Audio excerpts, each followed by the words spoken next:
everybody, it's Lynn the Leather Bag Lady on this chilly Monday morning Leather Bag Lady weather report, but sunny. Look at the sun coming through that window. I've been putting off doing my video, waiting for my client to call me, because he usually calls me 10:30, 11 o'clock before our visit on a Monday, but he hasn't called yet, so you never know if I'll get this finished or not. But let's move ahead regardless. So my item today is a small. It is a belt. And I didn't really understand about this belt until I started poking around a little bit. And it was a bit of a process. So first of all, I really liked the textured finish on this beautiful belt. I wonder if you will be able to tell me what that is before I tell you what it is. Or maybe like me, you recognized it, but you couldn't put the branding together with it. So then I continued on, and the name sounded familiar, but not because of this name. It was very similar to another vintage brand that I've sold a few things of. Then I continued down, made in the United Kingdom, which will always spark my attention because I am from the UK. And then 14 James Street, Covent Garden, London. Now, if you've never been to London, you may not know that Covent Garden is a very exclusive address. So I thought, Then I looked at this element. Fred Perry, real leather, made in England, 32 inch, and this little blurb here just tells you that there could potentially be some color transfer. So Fred Perry, my mind went to Perry Ellis. No. And then I thought, you know what, I'm going to check this out because I do recognize this laurel wreath logo. So Fred Perry was a tennis star.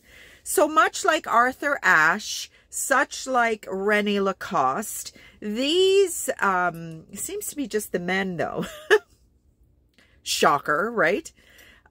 These sports stars, whatever you want to call them, after their careers are over, do brand deals for clothing and such.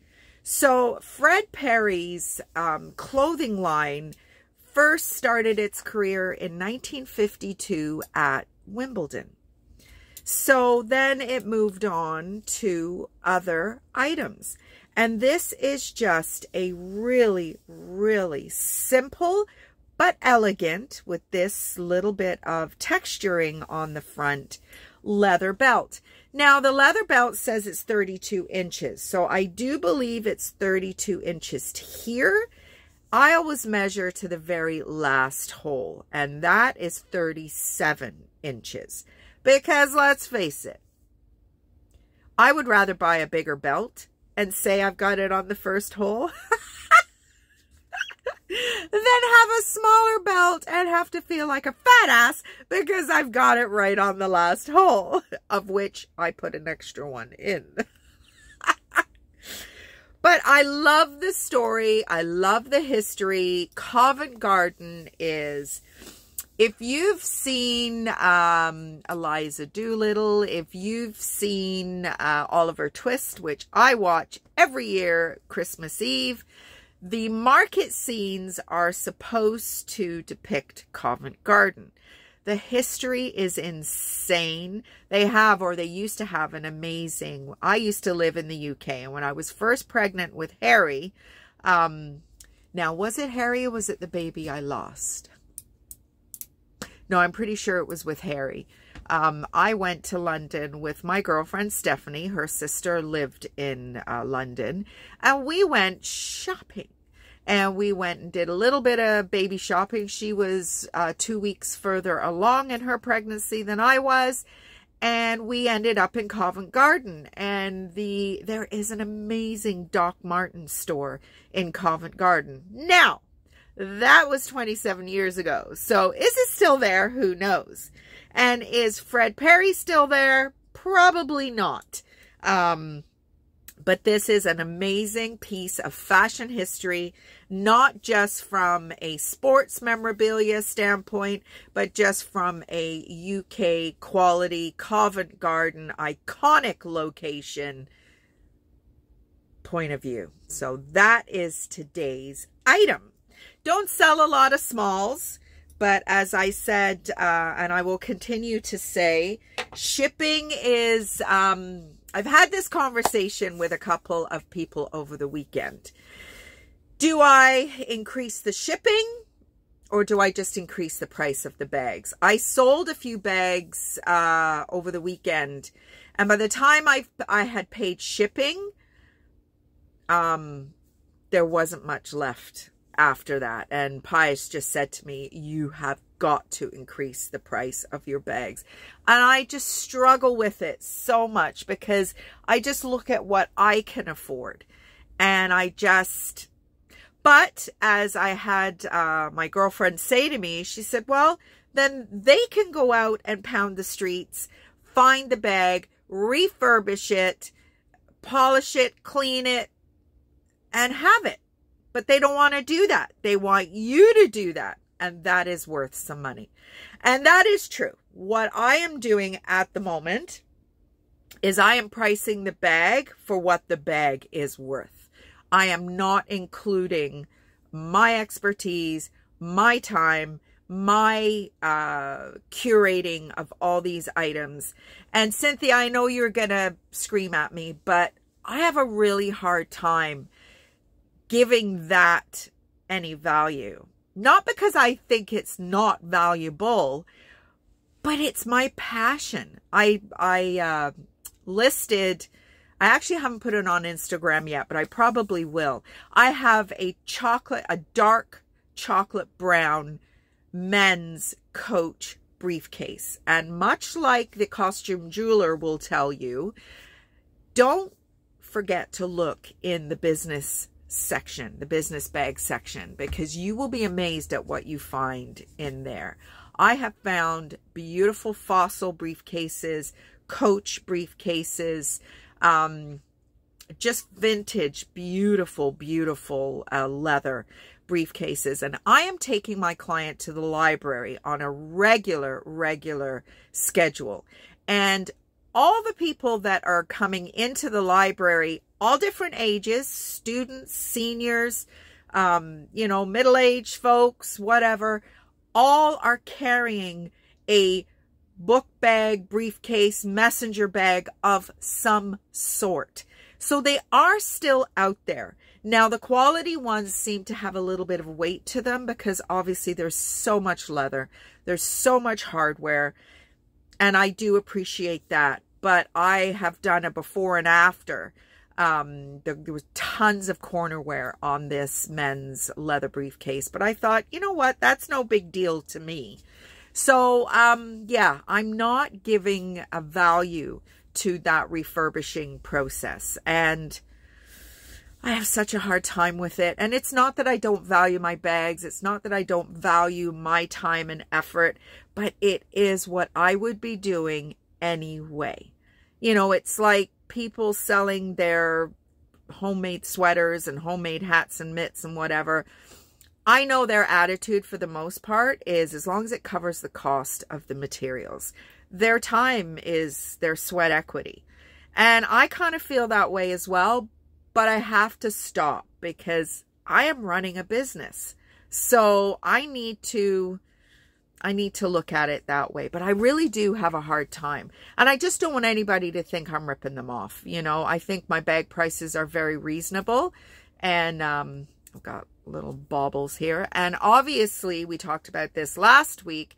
My bags are all being sold in Canadian dollars. So if you are a US customer, it's a win-win for you. And it may be the thing that kind of sneaks me in underneath my reseller colleagues is the price. And also I enjoy giving you a little bit of history if I know anything about the bag. And I mean, you can do the Google search just as much as I can. And I must say, again, mentioned this recently, that the information I'm getting today versus 10 years ago when I started this little business is actually, whether or not the information is updating or the information that I got originally was not true, I don't know.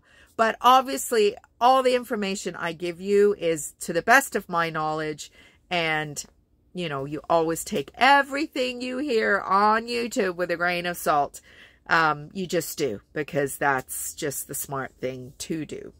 So I'm out with my clients this afternoon. As I said, normally I get a call, and my client is usually very diligent about that. So I'm not sure whether, but I do need to see my other client prior. So if something's happened and they're not going to visit with me today, that is fine. I'm going to be there anyway.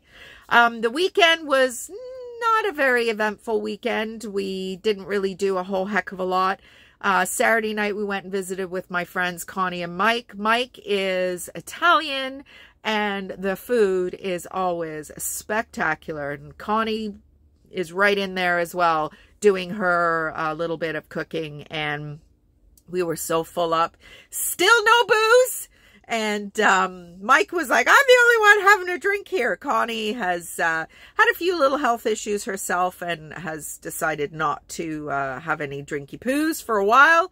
So she was on water. Pius and I took a little case of mini Diet Pepsis. And we are just doing A-okay in that regard. Easter is this weekend, so we decided that we probably will have a few drinks in the week or two leading up to our trip, because we will spend our week hungover if we don't get a little bit primed for our trip. Not that we're going to be drunken fools or anything like that, but it'll be over 8 weeks since we have had anything to drink. And you know what? If you know yourself, you start adding booze back in there. And I mean, we're going to an all-inclusive resort, so we are going to be adding booze back in there. We don't want it to be a bad experience. Even though we are responsible drinkers, we don't drink a lot. But yeah, if you've had that big of a gap in your alcohol, then it's going to kick you in the ass, I feel. So that's the plan. We're really not, we had a bit of a organization thing this weekend, getting ready for Easter next weekend. We are not really doing anything for Easter. It's starting to get a little bit much for my mom. You know, it's not so much the family anymore. It's the boyfriends and the girlfriends, and you know, it's just too much for my mom. I am not interested. I am not a domestic diva in any way. And I mean, my 641 square foot home barely houses Pius and I. My sister, you know, she does one or two over the year. And you know what? That's enough. She, you know, she has a lot of goings on, you know, well, not a big family. She has 2 boys, but they have long-term girlfriends, and they do a lot of stuff with each other, and they live at home. And so my sister is very, very busy, and it's overwhelming. It's expensive, and I get it. I absolutely get it. But we are going to try and do something for Easter, just because, you know, we don't want it to come and go and there be no recognition. We saw Tegan on the weekend. We went to IKEA to buy her a big girl bed, and good Lord, she ran as ragged. I had a big sweater on. I was like, I need a rest. I laid down on one of the beds with her. I'm like, let's go for a nap. Pius was running all over the place with her. They're going to have their hands full with this little princess, but hey, that seems to be the way parenting goes these days. So on that note, I will let you go. I am planning on putting the hook in the wall that I've been meaning to do for weeks, so that I can start getting my marketplace stuff listed. And I am going to do my chore this week, because I've had a little bit of an attitude problem with it all. And the trailer will be opening very soon, and we need to get all our bits and pieces done here because they will not be getting done during trailer season. I guarantee you that. So shop at the shed on Wednesday. Thanks to all who visited on Friday. No sales on Friday, but that's okay. That happens. And, you know, moving forward, there's lots of beautiful bags here that I'm looking at. And I am looking at getting some more bags out of the storage unit. I have prepared 2 lawn bags half full of purses in preparation for my couple of shows coming up first week in April. So that's been a bit of a project. I guess I haven't been putting my bags away fully restored the way I normally would. I guess it's that whole being in a relationship and being swept off your feet and getting married situation. Because I would never put a bag away that was not, you know, pristine. Of course, you know, if it sits for a long time, I got to bring it out, re-moisturize it and whatnot. But I'm looking inside the bags and they haven't been washed out properly. I'm like, I got to get back on my game here. So I spent a lot of time over the weekend refurbishing bags, and I love to do that. So it's not a chore in any way, shape, or form. So that is about it for me today. Have a great rest of the day, and I will talk to you tomorrow. Bye, everybody.